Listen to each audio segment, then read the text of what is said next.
জাহেল এত নিকৃষ্ট ছিল, সে সবসময় মানসুবা বানাতো কিভাবে নবীজিকে কষ্ট দেওয়া যায়, কিভাবে নবীজিকে তাকলিফ দেওয়া যায়, কষ্ট দেওয়া যায়। এটা ছিল তার ধ্যান ধারণার মধ্যে। আবু জাহেল একদিন মক্কার কুরাইশ সমস্ত নেতাদেরকে ডাকলেন, কিভাবে মুহাম্মদ সাল্লাল্লাহু আলাইহি সাল্লামকে কষ্ট দেওয়া যায়, মানসুবা বানাবে। তারা বললেন, আমাদের প্রত্যেক গোত্রের প্রত্যেক শিশু কিশোরকে আমরা বলে দিব, মুহাম্মদ সাল্লাল্লাহু আলাইহি সাল্লাম মক্কার যেই গলি দিয়ে প্রবেশ করবে, ওই গলি থেকে তোমরা মুহাম্মদের উপরে পাথর নিক্ষেপ করবা, তোমরা তাকে পাথর নিক্ষেপ করবা, তাকে কষ্ট দিবা, তার কষ্টই আমাদের জন্য সুখ। এই কথাগুলো এলান করে দিলেন। মক্কার প্রত্যেকটা গলিতে এলান করে দেওয়া হয়েছে যে মুহাম্মদ যে গলি দিয়ে আসবে, তোমরা ওই গলি থেকে কি করবা, তার উপরে পাথর ছুড়বা, তোমাদের জন্য উত্তম খাজানার ব্যবস্থা আমাদের সর্দারদের পক্ষ থেকে আছে।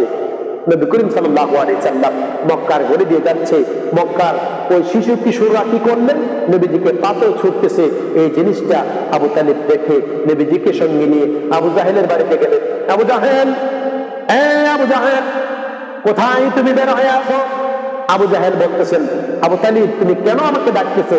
আবু তালিব বলতেছেন, দেখো তোমার গোত্রের সন্তানেরা, শিশু কিশোররা আমার বাতিজা মুহাম্মদকে পাথর ছুঁড়েছে, তাকে কষ্ট দিয়েছে, তাকে তাকলিফ দিয়েছে, এই জন্য বিচারের জন্য আসছি। আবু জাহেল হেসে দিয়ে বলতেছেন, আবু তালিব এটা তো ছোটদের ব্যাপার, ছোটদের মামলা, ছোটদের মামলা তুমি ছোটদের কাছে ছেড়ে দাও, ছোটদের মামলা নিয়ে তুমি বড়দের কাছে কেন আসতো? আবু তালিব এই কথা শুনে সোজা বাড়িতে চলে গেলেন।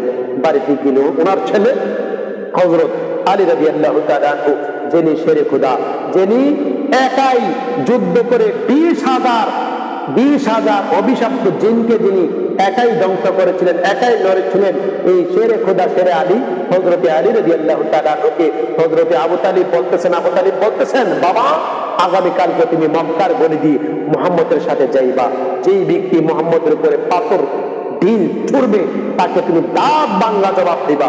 হযরত আলী রেডি হয়ে গেলেন। পরের দিন রাসূল পাক সাল্লাল্লাহু তাআলা আলাইহি সাল্লাম মক্কার গলি দিয়ে যাচ্ছে, যে দিক থেকে পাথর আসতেছে ওই দিকে হযরত আলী রাদিয়াল্লাহু তাআলা আনহু শেরে খুদা শেরের মতো ভাগের মতো ঝাঁপিয়ে পড়তেছে। কারো হাত গেছে, কারো পা গেছে, কারো মাথা গেছে। এই যখন অবস্থা হলো, আবু জাহেল এই খবর শুনতে পাইয়া সমস্ত সাঙ্গ পাঙ্গদেরকে সঙ্গে নিয়ে, আহত সন্তানদেরকে সঙ্গে নিয়ে আবু তালিবের বাড়িতে আসছে। আবু তালিব, তোমার সন্তান আলী আমার গোত্রের অনেকগুলা সন্তানদেরকে আহত করেছে, কারো মাথা ফেটেছে, কারো হাত ভেঙেছে, কারো পা ভেঙেছে, বিচারের জন্য আসছি। হযরত আলী রাদিয়াল্লাহু তাআলা আনহু হযরত আবু তালিব বলতেছেন, আবু জাহেল ছোটদের মামলা, ছোটদের মামলা ছোটদের মধ্যে ছেড়ে দাও, ছোটরা দুষ্টামি করেছে, ছোটদের মামলা ছোটদের মধ্যে ছেড়ে দাও, ছোটদের মামলা তুমি কেড়ে নিয়ে আসতো। এবার আবু জাহেলের শিক্ষা হলো যে আমি গতকালকে মুহাম্মদের বিরুদ্ধে যে কাজটা করেছিলাম, এই কাজটার প্রতি উত্তর আমাকে আবু তালিব দিয়েছেন। আল্লাহু আকবার, আল্লাহু আকবার, আল্লাহু আকবার। তো আবু জাহেল পূর্বে থেকে নবীজির বিরুদ্ধে এরকম কাজ করতো।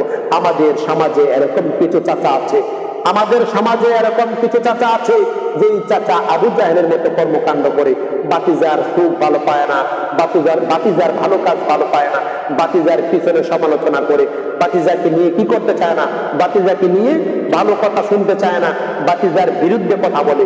যেই সমাজে বাতিজার বিরুদ্ধে চাচাই কথা বলবে, বাতিজার বিরুদ্ধে চাচা মানসুবা তৈরি করবে, মনে করবেন ওই চাচা আবু জাহেলের শত্রু, ওই চাচা আবু জাহেলের উত্তরসূরি।